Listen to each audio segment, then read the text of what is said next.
number one source, Sports Card Nation. The hobby is the people.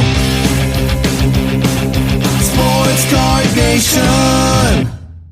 What is up, everybody? Welcome back to another episode of Sports Card Nation, episode 331 to be exact. And I hope at the time of this listening, I hope you are doing well, enjoying the hobby.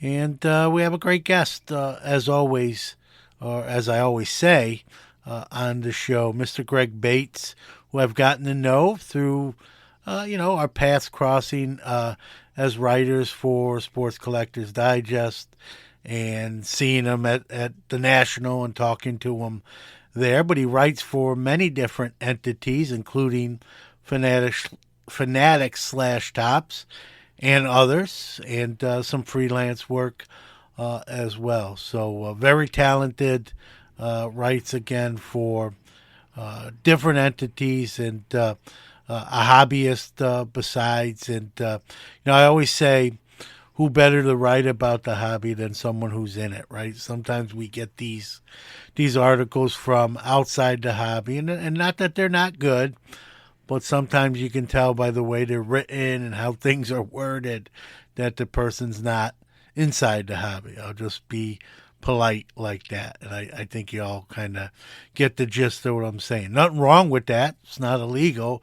But I think, to get the inside scoop, to steal an NBA term, it's better to have somebody who's already in the space. And Greg Bates checks those boxes. So we're going to talk about how he hobbies, what he collects, what he writes, and his process and all that fun stuff. So with that being said, we're going to take a quick break, and then we'll be on with Greg Bates. Hobby Hotline is the hobby's only live interactive call-in show. Join some of your favorite hobby personalities every Saturday, 11 a.m. Eastern, 8 a.m. Pacific, to discuss the hottest hobby topics. If you miss us live, catch us after the fact on all major podcast platforms. Follow us on socials at Hobby Hotline.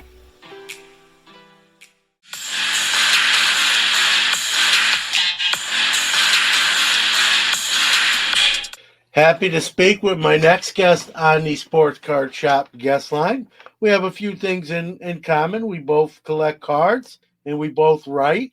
I don't know how our collections match up, but he's a much better writer than I am. I think that's a safe bet. So happy to have on Greg Bates. He's the Fanatics Collectible senior writer, writes like me a little bit for Sports Collectors Digest, some other areas as well. That's why I say he's really good. You never know where his articles or columns you might see. So welcome, Greg. You get the tables turned on you a little bit. Thanks, John. Happy to be on. All right. So like I said, you collect cards. I know I spoke with you at the last National in Cleveland there. Kind of where, for you, when did the hobby start? How did it all begin for you? I was a junk wax 80s kid. So, my height was basically 86, 87 until about 92. I was big into baseball. I got into basketball like a little bit, early on in high school and stuff like that. But then I dropped off probably about 94. So like I had, or 93 baseball. So I found some Jeters like from 30 years ago that were bricked that Jeter wasn't Jeter when I was collecting them. So, I kind of, stopped and got back into it probably 20 years later or so, and have been, collecting and writing and stuff with the hobby ever since. What do you PC? Like, what moves your meter? Like, you're at a show, whether it be for work or for cards, what are you on the hunt for? What kind of piques your interest? Growing up, I was a big Twins fan, so I collected a lot of Puckets. I was huge into Puckett. I had over a couple hundred Puckets, and as like a 10-year-old, you're like, wow, this is a lot of cards in the mid to late 80s. And now I've kind of shifted to more vintage. Just I'm not looking at I want really cool cards, but cards that will like hold some value as well. I'm not into flipping. I'm not into any of that. But I looked for I think a 52 Bowman Mickey Mantle is undervalued, underrated. Obviously, Yeah. it's a second Bowman release card, and the 52 tops is obviously huge too. But That's I where I think thought you were going there for a second. Like, holy smokes. so I looked for the 52, John, a 52 Bowman Yeah. for probably a couple years. I would go on eBay. I wasn't like oh, I'm going to go on in the morning. I'm going to go on in the afternoon. I'm going on the night. It was kind of, it wasn't this huge hunt, but I wanted to get a nice looking one with great eye appeal. Corners that look pretty good, stuff like that. So I ended up pulling the trigger probably, it would have been late summer, probably last year. I got a PSA 3.5, which looks really nice. Probably paid a little bit more because the premium on it, because it looked really nice and everything. But I went for that, and then I started thinking, and I'm like, you know what? I'd like to do a run of vintage cards, probably post-war, from like 48-ish to 1970. Like my favorite card or so from each Topps release, or it could be Bowman. But Yeah. and I'm going to kind of do that. I picked up a 54 Aaron PSA 4 not too long ago. So I'm kind of piecing together. I'm going to make a list at some point, and kind of look at what my favorite cards are from each of those years. And I mean, obviously money's going to play a factor. I'd love to get a 52 Yeah. Topps, but that's not going to happen. It's sailed on that, as you know, and probably with you as well. So, Yeah. I don't, um, unless I win the you got to be a little Mega. selective. Yeah, no doubt. Well, listen, an Aaron rookie and a 4, a 3.5, 52 Bowman Mantle. Those are no slouches. Like you're not kicking no. I say is I'm not kicking those out of bed. So those are two beautiful cards. And like you said, sometimes I think you'll agree too. I think sometimes we put too much. Like I get grading. I do grade cards. I'm a bulk subber.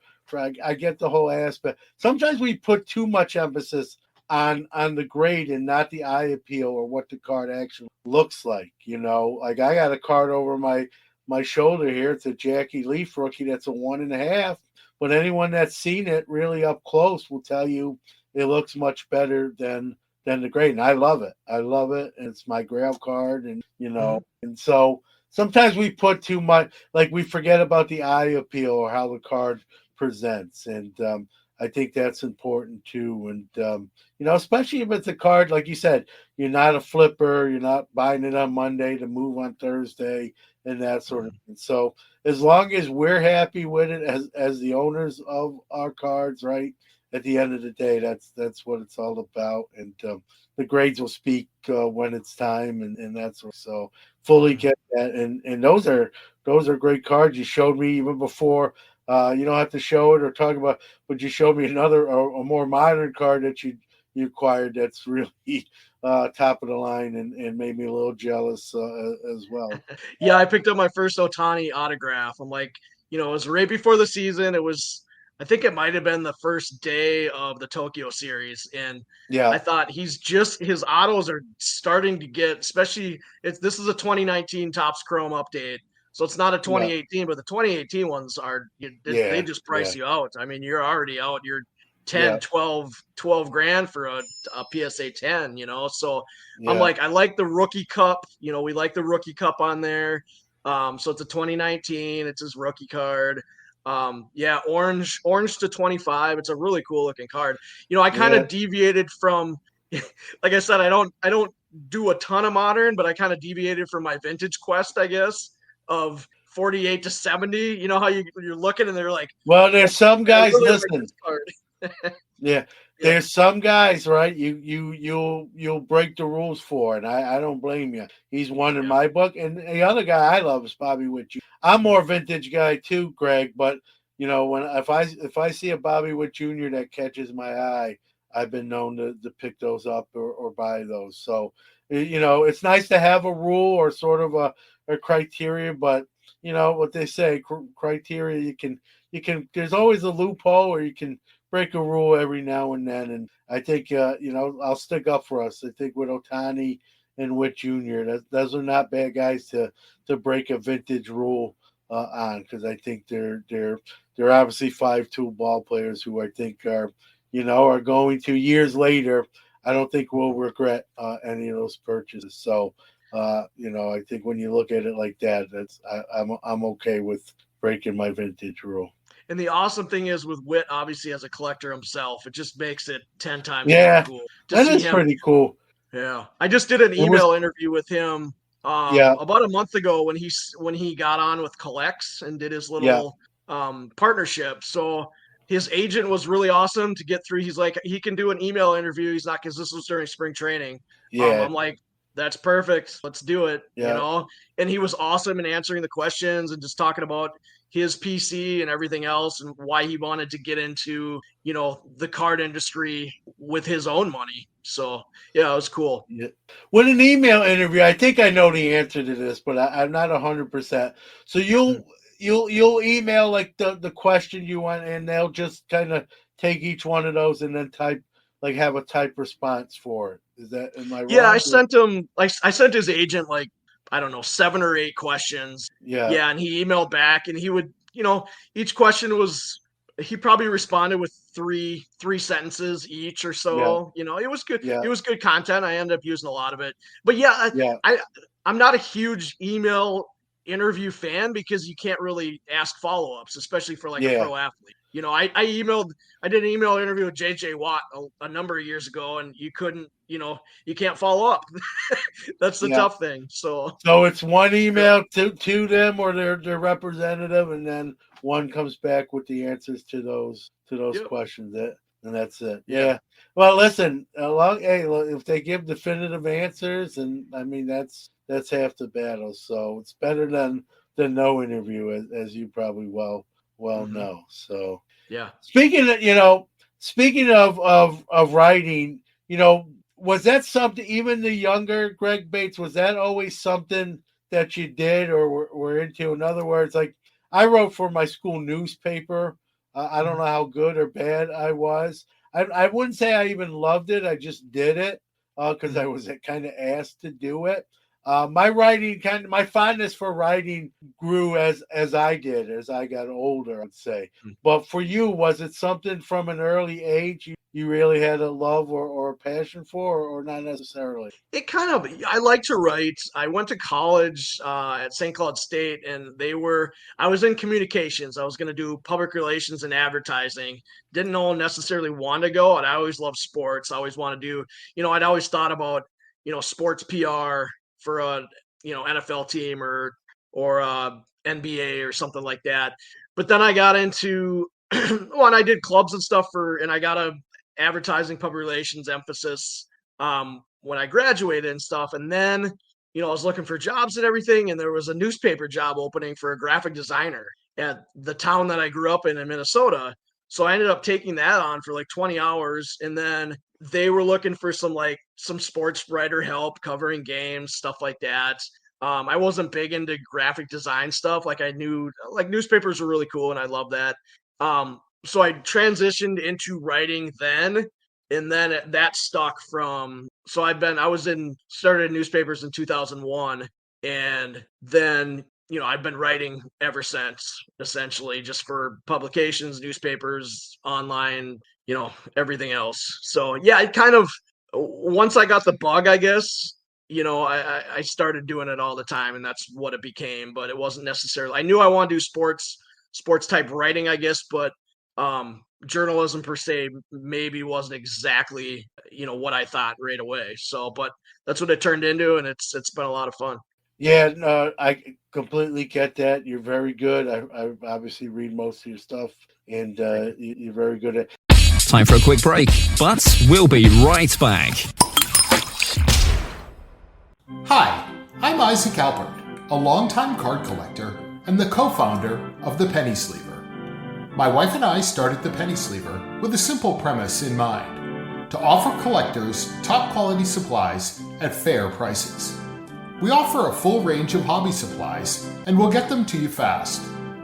Whether you're looking for a 260-point magnetic for that oversized patch card, or a slew of semi-rigids for your next PSA submission, the Penny Sleever has you covered.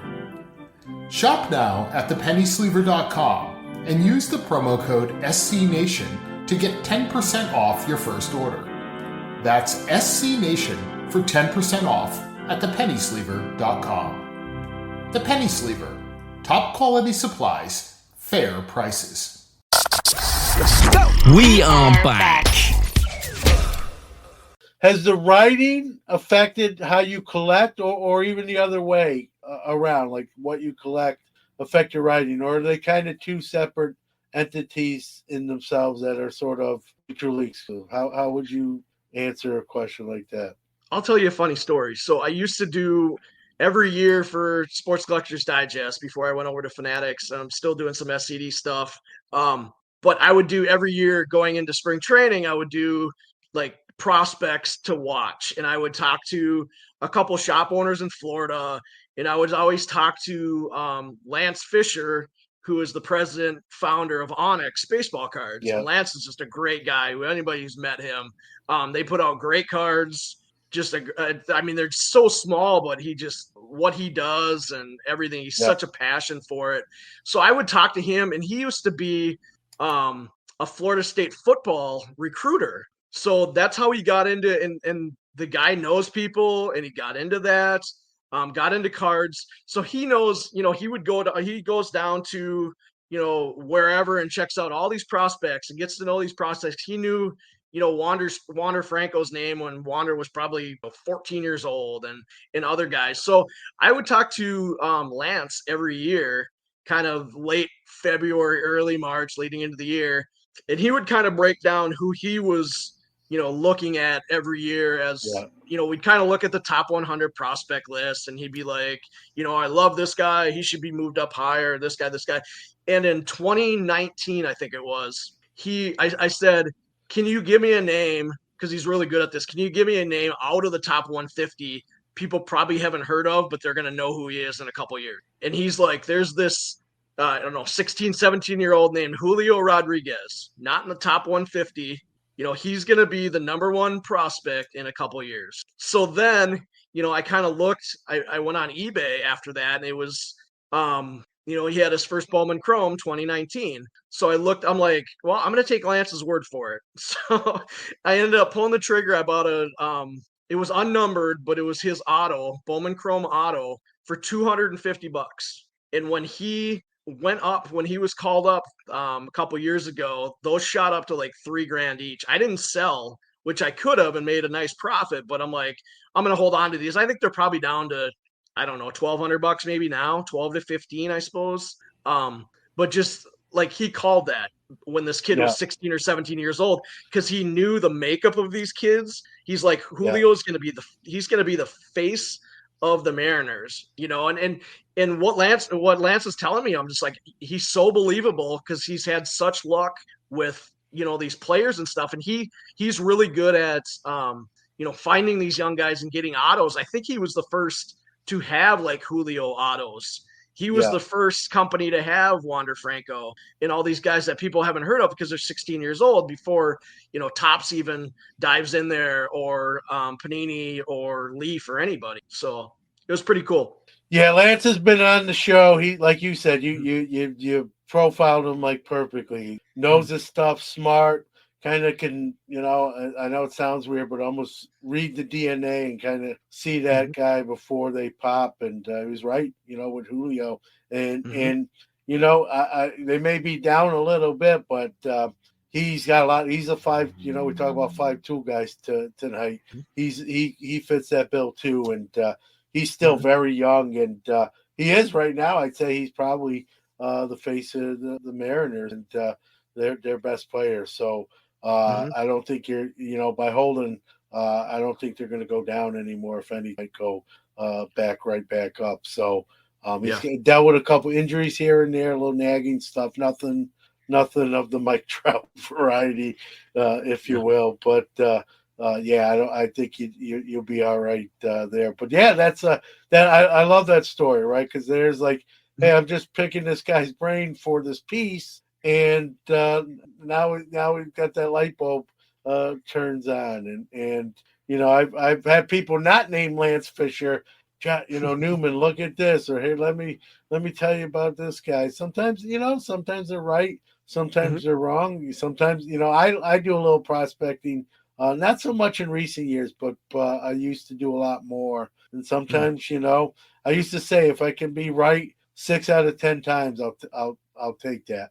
You're batting And then you 600. got That's pretty good. yeah, I'll take that. It's when you go when you get 5 hits and 5 misses, or even worse, then you might come out on the short end of the stick. Mhm. We talked about interviews, email. You even do if you have to via email. Mhm. This is something I get asked every once in a while from when I do my Q&A type things for Hobby Quick Hits, and sometimes people or even in person, someone will ask me, John, Mhm. if you can't say it on the air, but what was like your most contentious interview? Who was it? Or if you can't say, just kind of hint around or what happened. And I really don't have one. I've talked about it outwardly. It's not a secret. For me, it's Brian Gray. I kind of called him out on some stuff I thought wasn't very becoming of a CEO at the time. I wouldn't say it was contentious, but it wasn't the most, friendliest of interviews, if you will. I mean, for Mhm. you, do you have one that kind of sticks out and what you can share? If you don't want to mention a name, and that's completely understandable. Yeah, it was probably 6 or 7 years ago. I was working on a story for SCD, and I was calling out. I don't remember what it was for, but I was calling out to some California shops, and I called this random California shop and said, "Hi, this is who I am. I'm working on a story for Sports Collectors Digest. Blah blah blah blah blah." And I just said, "I'd like to. Would you have time to talk and stuff?" And this shop owner made the biggest deal that he wanted me to send him credentials. Like he thought I was lying about calling for Sports Collectors Digest or a publication. Like why would I lie about this? It was just a normal story too, and it wasn't like it was so crazy. And I talked to him for a few minutes. I'm just like, this is ridiculous. So I hung up and I made a note in my planner, like, bad talker, don't ever call this guy. Wrote his name down, wrote the shop name down. I'm like, don't ever call that number again. And it's just like, and I'll write down really good, people who are really good to talk to, really good shop owners and stuff, and I'll talk to them on a consistent basis for stories and stuff. But that guy just like, what did I have to win by lying about who I was? I It was need the to most see. ridiculous I thing need to ever. see your Yeah, badge number, your driver's license, and yeah. yeah, that's that. Yeah, that's a. Let me ask you this: you don't have to mention them. Mhm. Do you know, like, are they still operational? Are they still open? Oh, You I ever could like I could just probably for check, but I still have it written down who it is for yeah, sure. all right. Well, you have to Yeah, get back to me on yeah. that one. That's yeah, it's fun. And listen, even if like so you know what I mean, you provide all that, which is an odd Mhm, request, like you said. It mhm, doesn't mean you like will write good or bad. Like you could still write a mhm, bad review or not be flattering. It has nothing to do with credentials themselves, right? I mean, all right. writers can write a nice piece about somebody or something, or they can, if the facts tell otherwise, they'll speak what the truth is, and it is Mhm, what it is. Like the credentials itself, really doesn't sway that either way. It's what the writer's going to write. You know what I mean? Whether you're licensed or unlicensed, it is what it is. But maybe and that was most yeah. Go ahead. and most shop owners, John, are really happy these days because they know it's good Free publicity, right? pub. It's your Yeah. name is out there, your business is out there. It's like, most places when I call and say, "Hey, I work for Tops," they're like, "Oh my gosh, that's awesome. Where are we going to be seen?" And they get it. Like it's free publicity, like you said, and you usually don't have an issue, and they're more than happy. And most owners are exceptional about wanting to talk and take that time because they know it's important. The only thing, without knowing who it is or any of the other details, like Mhm. maybe he just didn't want to do it, and rather than just be honest and say, "Hey, I'm not interested," that was his way of like getting out. Like some people have a Mhm. hard time saying no directly, and that was his way of saying no without saying no. I'm just He throwing. might have It's gotten just a he tip. might have gotten burned by an interview once. You never know. Yeah, yeah, that's something. But yeah, you Yeah. never know. I get asked even on this show, and I'm very open with this. I'm not maybe not going to mention everybody, but there's people I ask to come on that just will either politely decline or not even decline, just won't respond to a request. That's actually probably the more common way of whether a publicist doesn't forward it, they don't see it themselves. Sometimes it's just like crickets, and that comes with the territory. One thing I've learned, doing this 6 years now, is like not to take any of that stuff too personal. Only time I'll take something personal if someone says something negative, and even then, like as long as they use some tact, you know what I mean? Like, hey, I don't agree with what you said here, John, or on this.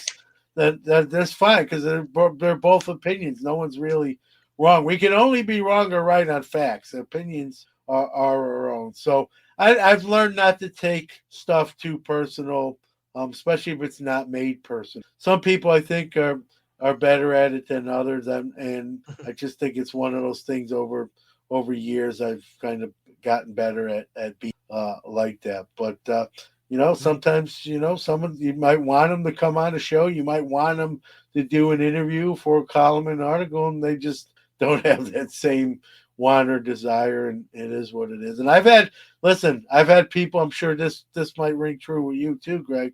I've had people say no, and eventually they've come on for whatever reason. No wasn't a permanent no; it was just no at time of asking. So that's why that's why I try not to even burn a bridge, because it may be a no in the moment, but a month later, 6 months later, a year later, or even longer, like, hey, you've agreed to come on or do just an interview for like a written piece, much like you do. So you never know. No is just a two-letter word in the moment, right? That can always change. But you do a little travel for what you do. But I mean, as a collector too, you go to the shows. We've seen the National this year kind of change leadership. You've been to more than one National, so you've seen it in different. Is to you, is the National like your favorite show, or even on a local level? Do you? How many shows would you say you get to a year? With the National, I mean, I do a few local shows a year, and then the National is always the one. It's the one-stop shop, right? You can get anything that you want. Yeah. Like John Brosia used to tell me, if there's something you want and you can't find it at the National, it doesn't exist, and which is so true. It's gotten a little crazy the last few years with the crowds and just everything else, and just Cleveland was a little rough. Some areas and stuff like that. Chicago's my favorite. It's 3 hour drive for me. It doesn't take a whole day to fly there, stuff like that. Atlantic City was not ideal. So and I know dealers, love Chicago because it's in and out. A lot easier for them. You always get the people on the West Coast saying, hey, come back to Anaheim, come back over here, come back to that. But Chicago's that central location that works really well. I've been to I think the last one I missed was 2018. Was that 2018 was Chicago, I believe. Oh no, 2019 Atlantic City then? Yeah. No, so that would have been the last one I missed. Well, Atlantic City, the one Atlantic City one was canceled with COVID. Right. Then it didn't look like they were going to go back. Oh, maybe it was Cleveland in 19 or whatever, right? Yeah. I think so. I'm losing track too. Don't feel it at all. So I went to blur. 15, 17, 19, 21, 22, 23, 24, and then this year. So I think that's 8 or something. So 8 out of the last 9 or something, like 9 or 10. So yeah, it's always, I love the National just because, it's so crazy because there's so many people there, but I literally ran into you last year, right? Yeah, more than once.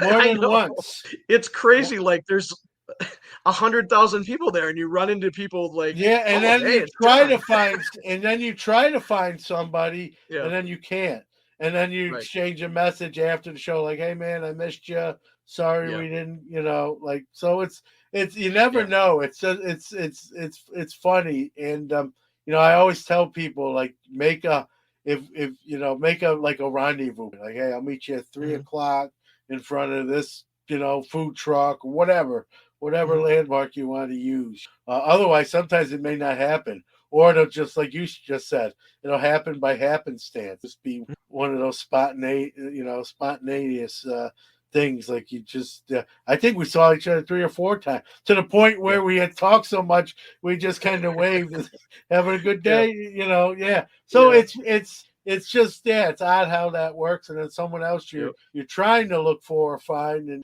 and you're like, man, where is this person? So, it's like where's Waldo to find them.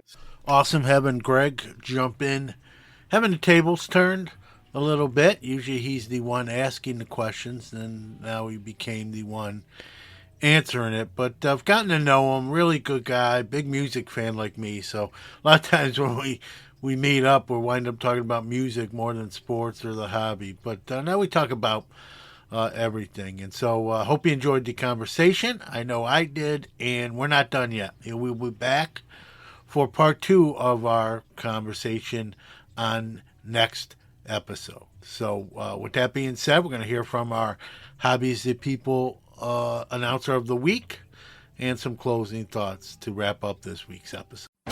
Time for our Hobby is the People announcer of the week. This is Zach Byrne, one of many hobbyists who returned during COVID. Thanks to John for steering me in the right direction. And remember, the hobby is the people. If you'd like to be the Hobby is the People announcer of the week, do a WAV or MP3 file and send it to sportscardnationpc@gmail.com. Iron Sports Cards is your #1 source for all your PSA and other grading submissions. Their elite status improves turnaround times. Heck, they even provide the card savers. Their chat rooms provide updates on all your submissions. They also offer wax options and single cards to cover all the bases. Check them out on Facebook at Iron Sports Cards Group or on the web at ironsportscards.com, or even give them a call at 1-877-IRON-PSA. Rob's got you covered. For nearly 50 years, Sports Collectors Digest has been the voice of the hobby, bringing you comprehensive coverage of the sports collectible industry. From industry news, auction results, market analysis, and in-depth stories about collectors and their collections, Sports Collectors Digest has everything you need to know about the hobby. SCD is also your leading source for listings of sports collectible dealers, card shops, card shows, and the latest from the industry's top companies. To check out all the latest news or to subscribe to the hobby's oldest magazine, visit sportscollectorsdigest.com or call 1-800-829-5561.